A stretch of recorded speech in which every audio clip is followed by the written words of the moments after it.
இந்தியாவிலேயே அதிக சம்பளம் வாங்குற நடிகர். தமிழ்நாட்டில் அவர் தான் முதன்மையான நடிகர். உண்மையிலே பார்த்தா அவர் தான் இப்போதைக்கு சூப்பர் ஸ்டார். 150 கோடி அவருக்கு சம்பளம்.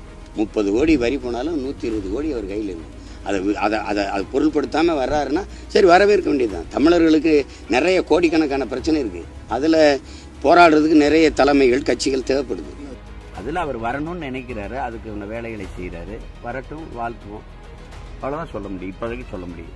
ஒரு முதுகுக்கு பின்னாடி நாம் செய்ய வேண்டிய ஒரே ஒரு வேலை தான் இருக்கு, தட்டி கொடுக்கறது தான். அதனால தம்பியை தட்டி கொடுப்போம், அவ்வளோதான் நம்ம செய்ய முடியும். யாரோ வர்றாங்க, வரட்டுமே, அவரு விஜய் வரட்டுமே. ரஜினிகாந்த் ஆதரிச்சுறீங்களா? ரஜினிகாந்துக்கு எனக்கும் சம்பந்தம் இல்லை. விஜய் என்னுடைய தம்பி. அவர் யாரையாரோ வந்து கட்சி ஆரம்பிக்கிறாங்க, அவர் வந்து கட்சி ஆரம்பிச்சா வரவேற்பேன். அது அவ்வளவுதானே. எனக்கு வாக்கு தராம மக்கள் அவங்களுக்கு தந்தா பாராட்டு, அவருக்கு தராம எனக்கு தந்தா நன்றி, அவ்வளவுதானே.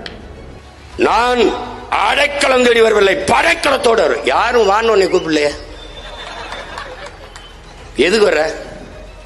எதுக்கு வர்ற?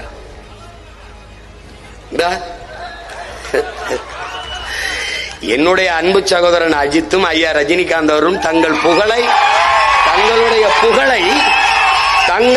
புகழை வியாபாரம் செய்ய விரும்பவில்லை.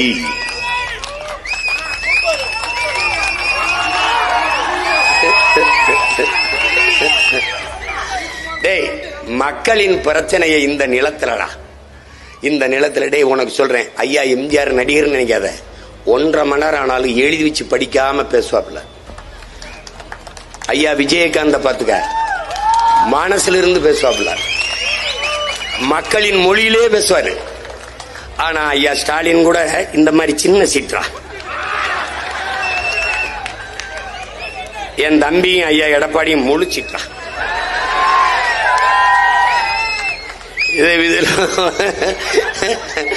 பார்த்து எழுதுற மாணவன், படிச்சு எழுதுற மாணவன், எந்த மாணவன் நல்ல மாணவன் நீங்க தான் முடிவெடுக்கணும்.